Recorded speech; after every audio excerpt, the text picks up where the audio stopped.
And so based on this, we are going to work with type 2 and type 1 dimensions.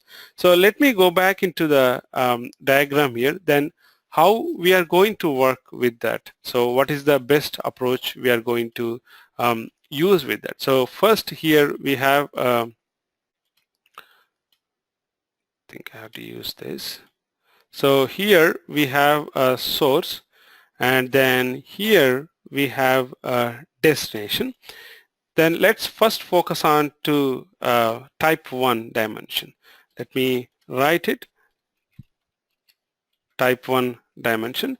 In this type 1 dimension, first what we can do is we will load the data as it is into the destination table.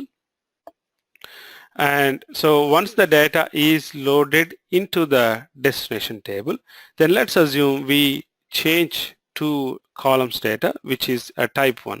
So what is our strategy? We need to overwrite as it is. So two columns are changed here. Let's say if you change your phone number and address, then you must have to come to here and then you have to update the data. So how we can do that? Basically, every time whenever you put checksum in the middle, if you have to define like which is basically what columns you are going to select as a type 1.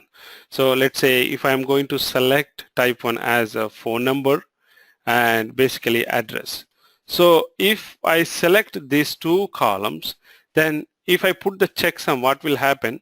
If any data is different before, so if it is compare that destination and basically it is source, then it will verify that if any data is different is coming from the source, then the checksum will generate one ID value. Okay, so and so data which is coming, so I'm going to generate one value.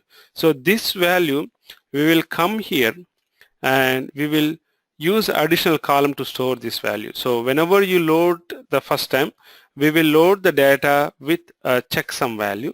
So let's say my checksum value is 1 here. Then second time, if the data is changed, then we have to pass to the checksum again. Then as soon as the data is changed, then checksum will change data number to 2.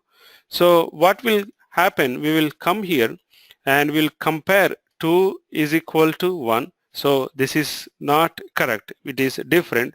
Then let's use update statement. Update these two columns into this. So it is a straightforward because we are going to apply with type 1. So whenever the type 1 value is changed, then we have to go to the destination and then we have to write update because those type 1 checksum values are different. So in the same way we can do, basically you can apply with all the, let me erase all. I'm not sure how to do this.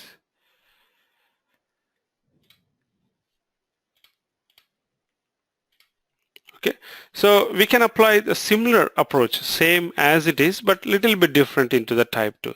So again, source and again destination. So first time when we load the data, we use with the checksum values. So all my checksum values are 1 into the destination. Then next, when my data is changed, this time I'm going to use my address and phone number as a type 2. Then what is the type 2 condition? First, we have to add a new row with additional new information. Then old row must be changed to 0. So what we can do, we will first, we have to pass our source. Okay, this data is changed. Then the checksum value will raise the flag and show you, okay, the data is changed. Now I can generate the value is equal to 2. Then this will compare against 1 and 2. Then it is different. Then first what will happen, it will update the old record first to change the flag to 0 because it is different. So our going to old record for this value, it is going to be 0. Then second, we will insert the new row with default value as a current flag is equal to 1. So it is everything is based on the checksum value. So this is very important and interview question as well, like how you deal with slowly changing dimensions in SSIS package. So make sure you should have to we use the checksum transformation based on the checksum values. We will compare the checksum values from the source to the destination. Based on that, then we will update if it is a type 1 dimension. If it is type 2, then we will update the flag to the 0 for old record, and new record we are going to update to the 1. So there are other additional columns also we have to add into the slowly changing dimensions.